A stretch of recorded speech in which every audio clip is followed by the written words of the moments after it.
Bom dia, irmãos, graça e paz a todos. Estamos aqui mais uma vez para refletirmos juntos sobre a palavra de Deus,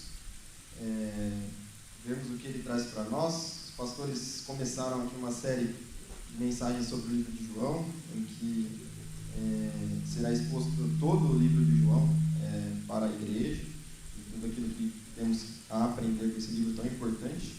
E também farei parte dessas mensagens, e a gente está lá no comecinho ainda, e teremos bastante mensagens sobre esse livro. Vamos orar, irmãos?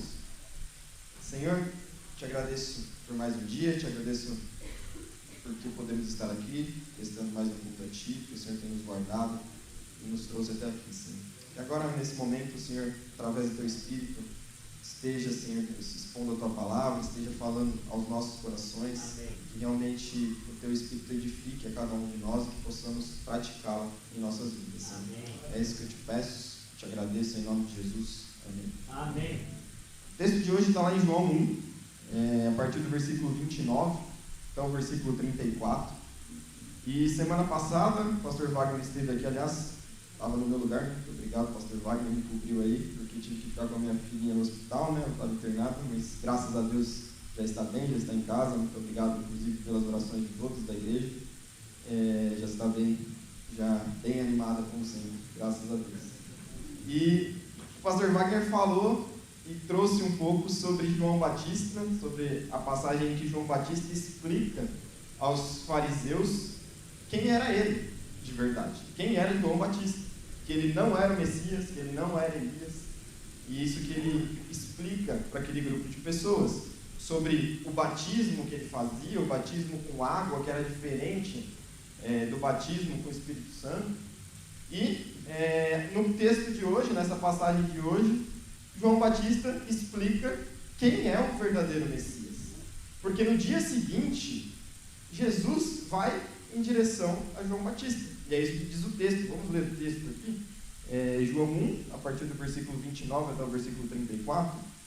No dia seguinte, vendo que Jesus vinha em sua direção, João disse: Eis o Cordeiro de Deus que tira o pecado do mundo.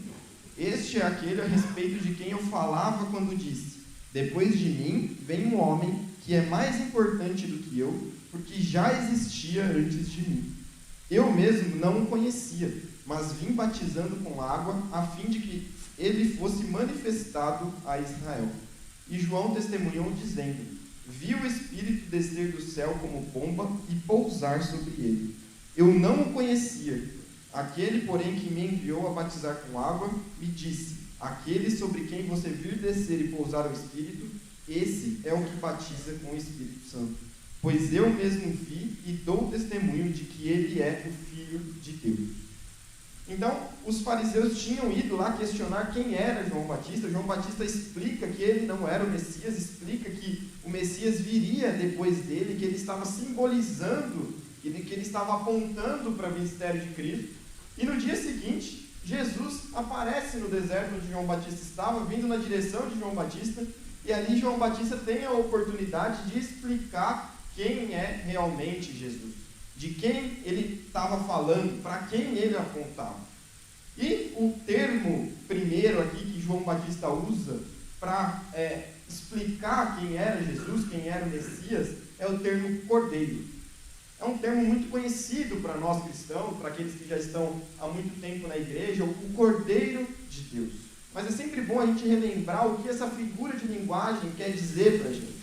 Quando a gente olha para o Antigo Testamento, a gente vê o Cordeiro várias vezes ser mencionado e com algumas funções, alguns papéis um pouco diferentes, mas todos esses papéis apontavam para a vinda de Cristo, apontavam para Jesus, assim como o Antigo Testamento inteiro. O Antigo Testamento a gente costuma dizer que é um esboço que aponta para a vinda de Cristo que acontece no Novo Testamento.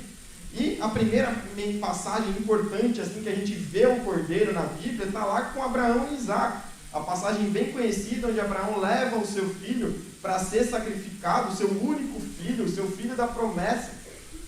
Seu único filho consagrado. O filho da promessa em que Deus havia prometido para ele que faria dele uma grande nação. E quando ele leva o filho, ali em Gênesis 22, 8, Isaac pergunta para Abraão: pai, eu não estou entendendo direito isso daqui. A gente está aqui com a lenha, a gente está aqui com o fogo, a gente está aqui com tudo, mas está faltando uma coisa. Está faltando o cordeiro. Aonde está o cordeiro? E aí Abraão responde para Isaac: Deus proverá para si o cordeiro para o holocausto, meu filho. E os dois seguiam juntos. E aí Abraão, como vocês irmãos lembram, Abraão continua andando com Isaac. Abraão amarra Isaac ali para ser sacrificado. E ali sim, Deus manda Abraão parar e providencia o cordeiro para que morra no lugar de Isaac. Essa é a primeira menção aí que a gente tem do cordeiro. E a gente vê que o cordeiro é colocado no lugar de Isaac para morrer no lugar dele como sacrifício. E isso nos faz ver, nos faz entender o que Jesus fez por nós. Morreu no nosso lugar na cruz. Depois a gente vai ver ali durante a lei, no período de Moisés, em que o cordeiro ele é colocado nas ofertas diárias do povo, para a purificação e para o perdão dos seus pecados. Ou seja, o povo pecava e o cordeiro tinha que morrer no lugar do povo, porque a própria palavra de Deus diz que o salário do pecado é a morte. Então alguém precisava morrer para que o pecado fosse perdoado. Então o cordeiro ali na lei, ali nos tempos de Moisés, no Antigo Testamento, ele também servia para a purificação do pecado, para nos limpar, para nos trazer o perdão. Por isso que eles precisavam ali ver o cordeiro sendo morto, ver o sofrimento do cordeiro, do animal ali, que não tinha culpa, morrendo no lugar daqueles que eram realmente os culpados. E um pouquinho ali mais para frente, a gente também tem um texto no profeta Isaías, Isaías 53, muito clássico, que fala a respeito do cordeiro. Que ele vai falar, em Isaías 53, 7, ele foi oprimido e humilhado, mas não abriu a boca. Como cordeiro foi levado ao matadouro, e como ovelha muda diante dos seus tosquiadores, ele não abriu a boca. Pela opressão e pelo juízo ele foi levado, e de sua linhagem quem se preocupou com ela? Porque ele foi cortado da terra dos viventes, foi ferido por causa da transgressão do meu povo. Então o profeta Isaías ali, bem antes de Jesus vir ao mundo realmente morrer na cruz, ele já mostra o cordeiro manso, o cordeiro humilhado, o cordeiro sofredor, que foi levado ao matadouro sem reclamar, sem escândalo, sabendo que aquele era o objetivo dele aqui na terra. Então todas essas menções aqui ao cordeiro, elas já apontavam para Jesus, e elas já apontavam para o ato de amor, para o ato de humilhação que ele teve no nosso lugar. E isso os irmãos já ouviram falar com certeza várias vezes, mas é sempre bom a gente relembrar desse ato de amor grandioso. Como a gente cantou aqui agora há pouco, o preço foi de sangue. O preço pela nossa vida, o preço pela nossa libertação do pecado foi do sangue de Jesus derramado na cruz. E a gente precisa ter isso vivo nas nossas mentes, no nosso dia a dia, porque isso vai direcionar. Se a gente sempre lembrar que Jesus derramou o sangue dele na cruz por nós sem merecermos, a gente vai conseguir ter uma vida nos princípios em que ele pede para a gente. E isso é muito bonito. Isso realmente chega muitas vezes a nos emocionar, um amor tão grande desse jeito. Só que a morte do cordeiro, o sacrifício do cordeiro, ele também leva um lado em que muitas vezes a gente esquece, em que a gente não pensa. Ele leva um lado que muitas vezes a gente deixa para lá e não dá tanta importância. Né? Por que o cordeiro precisou ser morto? Por que Jesus precisou morrer na cruz? Por causa do pecado. Porque nós somos separados de Deus por causa do pecado. Ou seja, o sacrifício do cordeiro, ele também carrega em si a ira de Deus contra o pecado. Ele também carrega consigo a repulsa de Deus pelo pecado. Ele carrega consigo essa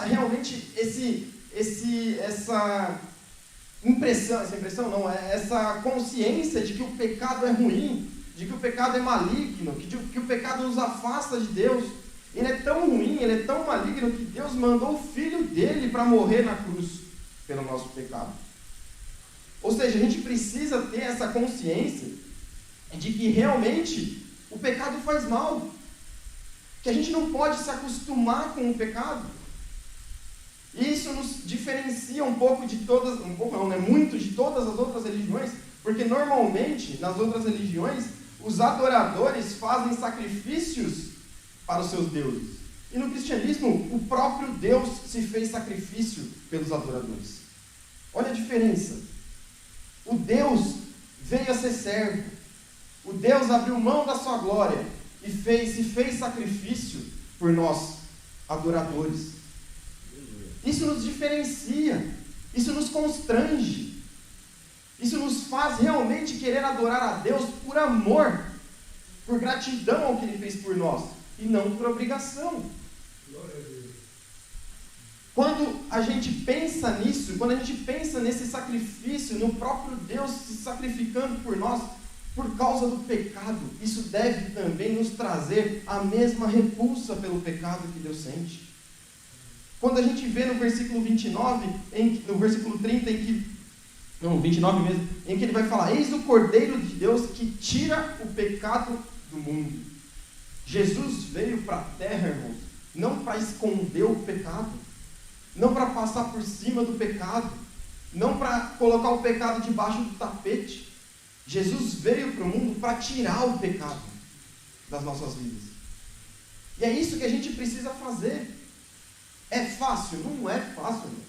Mas a gente precisa ter essa consciência, essa vontade de realmente tirar o pecado das nossas vidas, irmão. De lutar contra o pecado. A gente não pode se acomodar com uma coisa que Deus não se acomoda. Deus tem repulsa pelo pecado. Nós precisamos ter essa repulsa. Deus se afasta do pecado. Deus não tem nenhuma relação com o pecado. A gente, apesar da nossa natureza pecaminosa, nós precisamos lutar dia a dia para nos afastarmos do pecado. Porque senão, o sacrifício de Jesus na cruz perde o seu valor, irmãos. Então a gente precisa sim lembrar do ato de amor, do ato glorioso de Jesus por nós. Mas a gente também precisa lembrar da nossa responsabilidade. De precisar de se afastar desse pecado. De se afastar do pecado que nos faz tão mal. E quando a gente olha para o texto em que fala que Jesus tira o pecado, o Cordeiro de Deus tira o pecado do mundo, quando a gente olha para o verbo tira, a gente tende a entender e a gente pensa o quê? Quando você tira alguma coisa, você está tirando alguma coisa de um lugar, então eu estou tirando essa folha daqui e eu estou fazendo o que com ela? O texto não fala, mas eu vou colocar, eu vou dar algum destino para essa folha. Alguma coisa eu tenho que fazer com essa folha. Então Jesus ele tirou o pecado da onde? Ele tirou o pecado das nossas costas. Ele tirou o pecado de nós. E onde ele colocou o pecado? Paulo vai falar em 2 Coríntios 5, 21 o que ele fez com o pecado. Aquele que não conheceu o pecado, ou seja, aquele que não pecou, Deus o fez pecado por nós, para que nele fôssemos feitos justiça de Deus. Jesus tirou o pecado de nós e colocou sobre si. Aquele que não conheceu o pecado se fez pecado, irmãos. Jesus chorou sangue no Getsemane, sabendo do sofrimento e da agonia que ele teria, não de dor física, irmãos, da crucificação, que é lógico que doeu, é lógico que como ser humano ele sofreu ali fisicamente falando, mas principalmente pelo peso espiritual que ele sabia que ele sofreria. Imagina carregar sobre si os pecados de todos nós. Quando nós pecamos, nós nos sentimos mal com os nossos pecados. Quando falhamos com o irmão, quando falhamos com a nossa família, quando falhamos até com nós mesmos, a gente se sente mal com isso. O Espírito Santo nos constrange pela nossa falha. Imagina ter a responsabilidade e o peso de todos os pecados sobre si, para nos libertar desse pecado. Foi o que Jesus passou por nós. Foi o que Ele sofreu por nós. Ele tirou o pecado das nossas costas, colocou sobre a deles, para que a gente fosse liberto do pecado. Para que a gente pudesse escolher não pecar. Todos nós aqui, irmãos, podemos escolher não pecar. A escolha pelo pecado é uma escolha nossa. É uma escolha que vem da nossa natureza pecaminosa e que a gente opta por pecar todas as vezes que pecamos. Só que na cruz a gente foi liberto da escravidão do pecado por Cristo. E a gente não precisa escolher pecar. A gente pode escolher não pecar. Paulo mesmo vai falar lá em Coríntios também que a todos nós foi dada a tentação somente até o ponto em que a gente possa suportar. Ou seja, não vem sobre nós tentação acima das nossas forças. Se a gente cai nas tentações é porque a gente cede e porque a gente escolhe cair. E a gente tem que se sentir mal com isso porque é uma escolha nossa, porque a gente já foi liberto. A gente não está mais condenado ao pecado. E quando, ainda no texto, ele vai falar que tira o pecado, que pecado que ele está falando, irmãos? Ele está falando do pecado no singular aqui, o pecado. Quando ele singulariza o pecado aqui, ele está se referindo a todos os pecados. A todo tipo de pecado. Não importa qual o tipo de pecado que você comete. Você já foi liberto e perdoado por Cristo. O que você precisa fazer é se arrepender e reconhecer esse pecado. Essa semana a gente tem falado aí nos jovens, ontem também o pastor Samuel esteve aqui com a gente no culto de jovens, falou sobre o perdão, sobre a parábola do servo impiedoso. Durante a semana com alguns jovens eu também falei sobre isso, a gente também conversou sobre essa parábola. E ali na parábola do servo impiedoso, o servo tinha uma fortuna devendo para o seu senhor, ele pede para ser perdoado, o seu senhor perdoa aquela fortuna impagável. E depois ele vai, e quando ele tem um conservo dele, está devendo para ele uma quantia bem menor, ele não perdoa. E quando a gente olha para isso, e a gente olha para o perdão de Cristo por nós na cruz, a gente sabe em que não importa aquilo que eu fiz, não importa o quão impagável seja a nossa dívida, Ele nos perdoou, Ele nos libertou desse pecado. E o nosso papel, qual é a nossa dívida a partir desse momento? É também perdoar o nosso próximo. Amém. Essa é a nossa dívida. Ali na parábola ele vai falar que, quando o servo impiedoso vai de volta ao seu senhor, o seu senhor pergunta para ele e fala, qual que era a sua dívida? Você não devia perdoar aqueles que também te causaram assim como eu te perdoei? Essa é a nossa dívida, irmãos. Nós fomos libertos do pecado. A gente foi perdoado de todo e qualquer tipo de pecado. E agora a gente também deve perdoar aqueles que nos ofendem. Quando a gente tem aquela sensação de que o inimigo chega para a gente e fala, olha como você é impuro, olha como você caiu de novo, olha como você é falho e você não consegue, você não é capaz. Irmãos, isso não é nada mais, nada menos do que Satanás querendo te colocar armadilha para que você se entregue aos seus pecados. Você, através do perdão de Cristo na cruz, através da libertação de Cristo na cruz e através do Espírito Santo que vive em você, você pode vencer todo tipo de qualquer pecado que você esteja cometendo. É isso que o texto nos fala. É lógico que se for pelas suas próprias forças, você não vai ter forças. Mas olhando para o Cordeiro de Deus, que tira o pecado do mundo, você tem forças para lutar contra esse pecado. E até onde, e até quais pessoas que essa libertação vai? O texto continua e fala que tira o pecado do mundo, ou seja, de todas as pessoas. O sacrifício de Jesus na cruz, a morte do Cordeiro de Deus na cruz, ela é suficiente para todas as pessoas. Mas aqueles que não se arrependem, aqueles que não aceitam, aqueles que não reconhecem esse sacrifício, essa morte não se torna eficiente para ele. O sacrifício de Jesus ele é suficiente para qualquer pessoa no mundo. Para todo o mundo. Mas a gente precisa reconhecer para que ele se torne eficiente para as nossas vidas. E aqui, enquanto a gente tem essa oportunidade, por exemplo, hoje aqui você está tendo mais uma vez a oportunidade de reconhecer e que necessita desse perdão, que necessita desse arrependimento, a gente precisa aceitar, irmão. A gente não sabe o que pode acontecer nos nossos dias, no dia de amanhã, a gente não sabe o que Deus preparou para a nossa vida e para o nosso momento aqui na terra. A gente sabe que Ele nos dá oportunidades de reconhecermos esse sacrifício dele e a gente precisa aproveitar.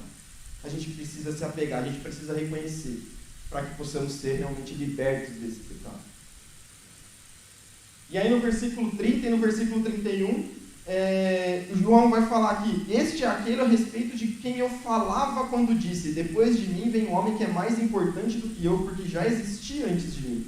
Eu mesmo não o conhecia, mas vim batizando com água, a fim de que ele fosse manifestado a Israel. Nesses 2 versículos, a gente vai ver João Batista reconhecendo o papel dele na terra, identificando e sabendo claramente o propósito de vida dele. A primeira forma que a gente vê que João Batista reconhece o papel dele na terra é no versículo 30, em que ele fala: vem alguém depois de mim que é mais importante do que eu. Ele reconhece a importância de Cristo na vida dele e na vida de todos. Isso é muito básico, eu sei que Jesus é mais importante do que eu, velho. A gente sabe, todo mundo sabe que Jesus é mais importante do que nós. Só que quando no nosso dia a dia, nas nossas dificuldades, será que a gente lembra que Jesus é mais importante do que nós? Nos nossos afazeres, nas nossas decisões, sempre quando a gente precisa tomar uma decisão, quando a gente precisa escolher alguma coisa, a gente sempre escolhe lembrando que Jesus é mais importante do que a gente? Ou quando a gente está diante de uma dificuldade, ou quando a gente quer alguma coisa, a gente se aproxima de Deus e pede aquilo e transforma Deus em como se fosse um gênio da lâmpada, ou como se fosse um servo nosso, e a gente busca Deus somente para pedir que Ele faça aquilo que a gente quer. Olha a diferença aí de importâncias. Será que a gente não trata Jesus, a gente não trata Deus como servos? E quando não acontece aquilo que a gente quer ainda, a gente se acha no direito e fica bravo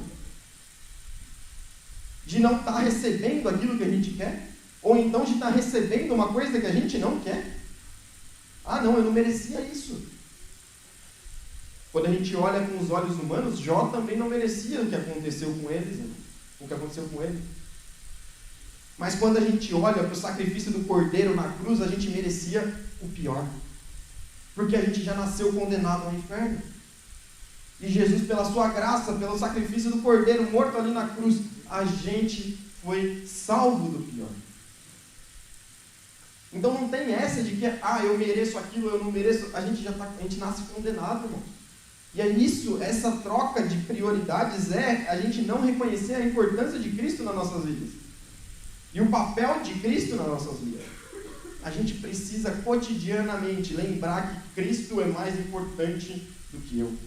Isso vai nos fazer abrir mão dos nossos pecados, isso vai fazer a gente abrir mão do nosso egoísmo. Muitas vezes, quando for para a gente deixar para lá, quando for para a gente tomar uma escolha que a gente vai fazer, o que Jesus faria nesse momento?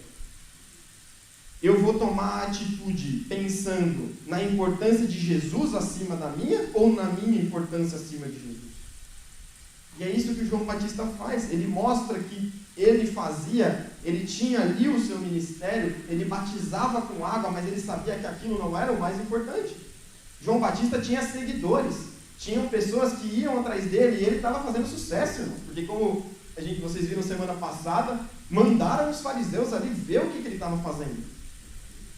Ou seja, o ministério de João Batista estava fazendo sucesso, mas ele sabia que depois dele vinha alguém mais importante, no qual ele não era digno de amarrar as sandálias.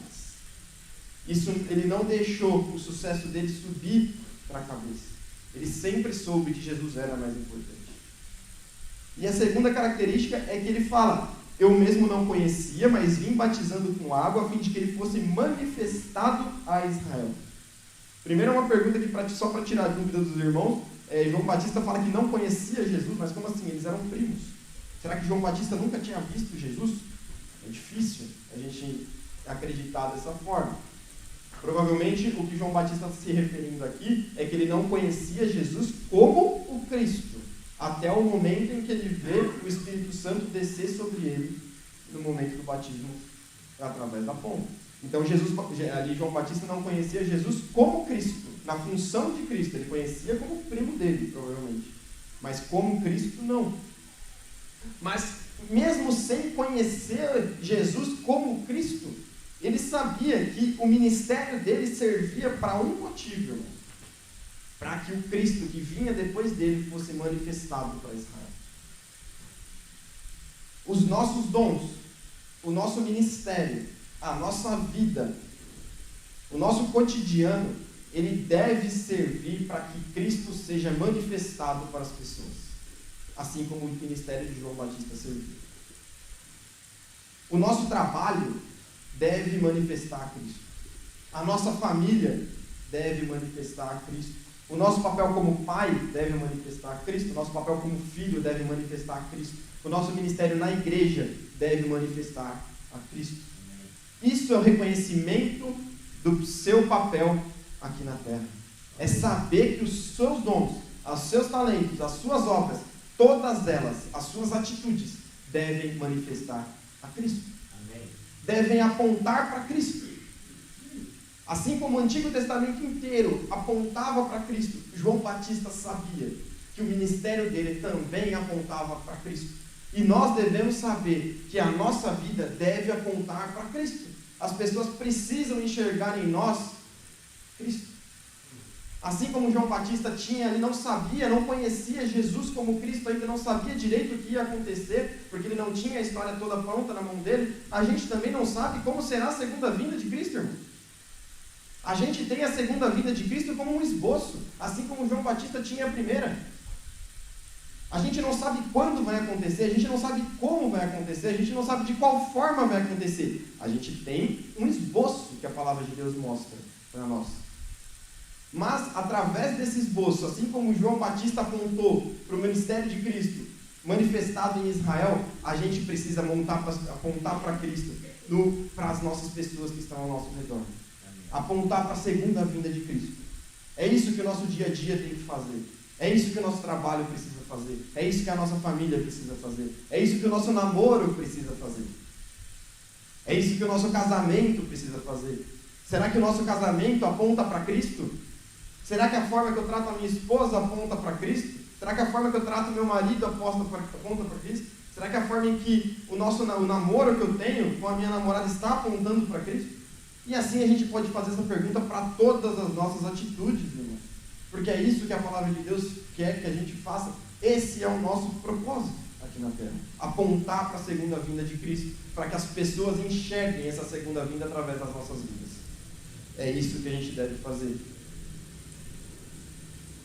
Aí no versículo 32 ao versículo 34, para a gente já ir encerrando, João Batista vai mostrar a autoridade de Cristo sobre as nossas vidas.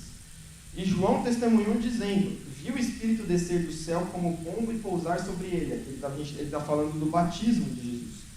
Aí ele repete, eu não o conhecia. Aquele, porém, que me enviou a batizar com água me disse: aquele sobre quem você viu descer e pousar o Espírito, esse é o que batiza com o Espírito Santo. Pois eu mesmo vi e dou testemunho de que ele é o Filho de Deus. Aqui a gente vê João Batista trocar a forma em que ele se refere a Jesus. Ele estava se referindo até agora como o Cordeiro de Deus. Aqui ele termina se referindo a Jesus como o Filho de Deus.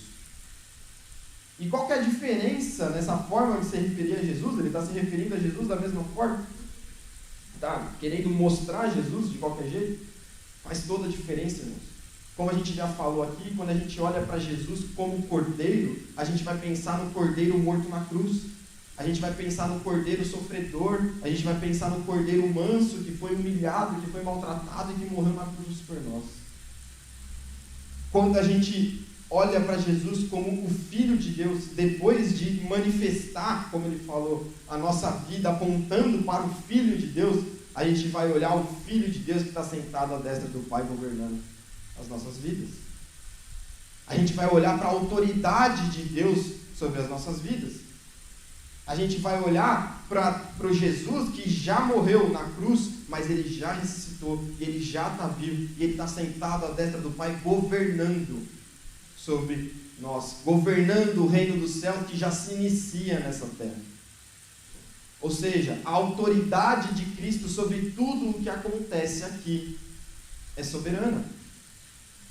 E aí, quando a gente lembra, a gente vai pensar, não sei se os irmãos sabem, qual que é o livro da Bíblia que mais relata Jesus como cordeiro. É interessante que é do mesmo autor do Evangelho de João, mas é o livro de Apocalipse. O livro de Apocalipse, ele vai relatar Jesus como cordeiro por 30 vezes. E é interessante que o livro de Apocalipse, retrata o fim dos tempos, que mostra a vitória de Cristo sobre tudo o que acontece. Retrata Jesus como cordeiro, só que um cordeiro diferente.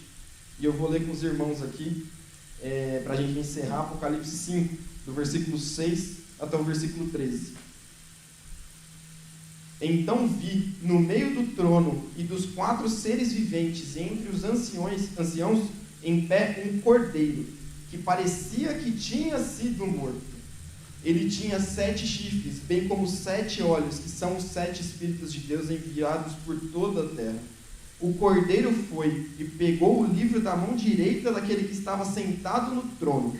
E quando ele pegou o livro, os 4 seres viventes e os 24 anciãos se prostraram diante do cordeiro, tendo cada um deles uma harpa e taças de ouro cheias de incenso, que são as orações dos santos. E cantavam um cântico novo, dizendo: digno és de pegar o livro e de quebrar os selos, porque foste morto, e com o teu sangue compraste para Deus os que procedem de toda a tribo, língua, povo e nação. E para o nosso Deus os constituíste reino e sacerdotes, e eles reinarão sobre a terra. Vi uma voz de muitos anjos ao redor do trono, dos seres viventes, dos anciãos, cujo número era de 100 milhões e milhares de milhares, proclamando em voz forte: digno é o cordeiro que foi morto, de receber o poder, a riqueza, a sabedoria, a força, a honra, a glória e o louvor. Amém. Então ouvi que toda criatura que há no céu, e sobre a terra, e debaixo da terra, e sobre o mar, e tudo que neles há, estava dizendo: aquele que está sentado no trono e ao cordeiro, sejam o louvor, a honra, a glória e o domínio para todos sempre. Amém. Irmãos, esse cordeiro que morreu na cruz por nós, que sofreu, que foi humilhado, vai ser glorificado. E já está sendo glorificado no céu, irmãos. Cabe a nós reconhecermos isso para podermos participar dessa glória. Para a gente poder se prostrar diante do cordeiro vencedor, do cordeiro que parecia que foi morto, mas que na verdade está vivo e que está glorificando, e que só ele tem o poder para abrir os selos, que só ele tem o poder, que é digno de receber o poder, a honra e a glória para sempre. Amém. É isso que cabe a nós, reconhecer nosso papel, assim como João Batista reconheceu, de que ele apontava para Cristo, ele apontava para o cordeiro que está nos céus. A gente precisa apontar em todos os momentos da nossa vida. Baixa a sua cabeça. Amém.